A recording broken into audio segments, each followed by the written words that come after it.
Welcome to success cooking entertainment channel. நம்ம சேனலில் இன்றைக்கி வந்து பார்த்திங்கன்னா நம்ம இன்றைக்கி வீட்டில் முழு நெல்லிக்காய் ஊறுகாய் செய்ய போகிறோம்.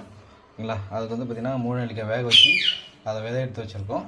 அதுக்கு வந்து மசாலா ரெடி பண்ண போகிறோம். அதுக்கு மிளகு வந்து சட்டியில் காய வச்சு மிளகு போட்டிருக்கோம். அது கூட கொஞ்சமாக மிளகா வத்தல் போட்டு வறுத்துக்குவோம். பாருங்கள், மிளகு வந்து போட்டோம். அது கூட கொஞ்சோண்டு ஜீரகம் இதெல்லாம் போட்டு நம்ம மசாலா ரெடி பண்ணி நம்ம செய்யும் போது சீக்கிரமாக வந்து ஊறுகாய் வந்து வீணாகாது. அது கூட கொஞ்சோண்டு வெந்தயம் போட்டு நல்லா வறுத்துக்குவோம். நம்ம வந்து வறுத்து வச்சுட்டோம். அதை பொடியாக அரைச்சிக்கலாம். இப்போ வந்து சட்டி காய வச்சது வந்து பார்த்திங்கன்னா நல்லெண்ணெய் ஊற்றிக்கிறோம். ஓகேங்களா? பாருங்கள், வந்து எண்ணெய் சூடாகிடுச்சு. இப்போ அதை வந்து கடுகு போட்டுக்கிறோம். ஓகேங்களா?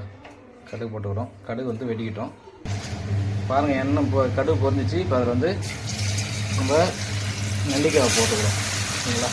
எண்ணெயிலே சொருளாக வதங்கணும். அப்போ தான் வந்து நல்லெண்ணெய் தான் யூஸ் பண்ணணும். இதுக்கு நல்லெண்ணெய் தான் யூஸ் பண்ணணும். எண்ணெயில் நல்லா சொருளாக வதங்கணும். அப்போ இது டேஸ்ட் கொடுக்கும். டேஸ்ட் கொடுக்கல, வீணாக போகாமல் இருக்கும். பாருங்கள், நம்ம ஊறுகாய் வந்து ஓரளவு ரெடி ஆகிடுச்சு. ஓகேங்களா? அதில் ஒரு 2 ஸ்பூன் வந்து வினிகர் ஊற்றிக்கிறோம். ஏன்னா கொஞ்சம் நம்மளுக்கு வீணாக போகாமல் இருக்கும். வினிகர் ஊற்றிக்கிறோம். 2 ஸ்பூன் மட்டும் வினிகர் ஊற்றி நம்மளாம் அந்த மிக்ஸ் பண்ணிக்கிறோம். ஓகேங்களா? இப்போ நம்ம மசாலாலாம் இதில் ஆட் பண்ணிக்கலாம். வினிகர் போட்டு கிண்டி விட்டோம். இதில் வந்து கொஞ்சோண்டு பெருங்காயத்தூள் போட்டுக்கிறோம். ஓகேங்களா? கொஞ்சோண்டு பெருங்காயத்தூள் போட்டுருக்கோம். ஏன்னா கொஞ்சம் வாசனையாக இருக்கும், நல்லா ஆண்டு வரும், சீக்கிரம் வீணாக போகாது. இதே நம்ம கடையில் ஊறுகாய் வாங்குறதுக்கு போல் நம்ம வீட்டிலே கூட செஞ்சுக்கலாம். ஓகேங்களா? வினிகர் இருந்தால் வினிகர் யூஸ் பண்ணிக்கங்க. வினிகர் இல்லையா, லெமன் புழிஞ்சு ஊற்றிக்கிங்க. ஒரு 2 பழம் லெமன் புழிஞ்சு ஊற்றிங்கன்னா உங்களுக்கு அந்த சிட்ரிக் வந்து சீக்கிரம் வீணாக போகாமல் வைக்கணும். வீணாக போகாமல் நல்லா பாதுகாப்பாக வச்சுருக்கோம். அப்புறம் நல்லா வந்து இந்த நெல்லிக்காயில் இருக்கக்கூடிய தண்ணியெல்லாம் வந்து ஃபுல்லாக வற்றிடுச்சு.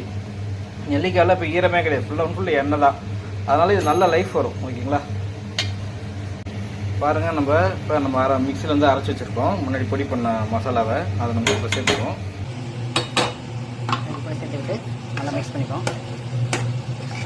மசாலா போட்டு மிக்ஸ் பண்ணும்போது நல்ல வாசனை வந்துருச்சுங்க. செம்ம வாசனையாக இருக்குது.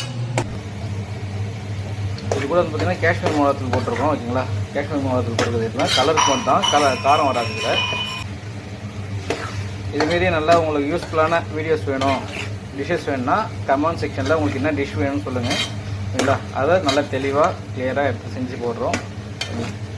நம்ம சக்ஸஸ் குக்கிங் என்டர்டைன்மெண்ட் சேனலை சப்போர்ட் பண்ணுங்கள், லைக் பண்ணுங்கள், மறக்காமல் பெல் சிம்பல் கொடுங்க.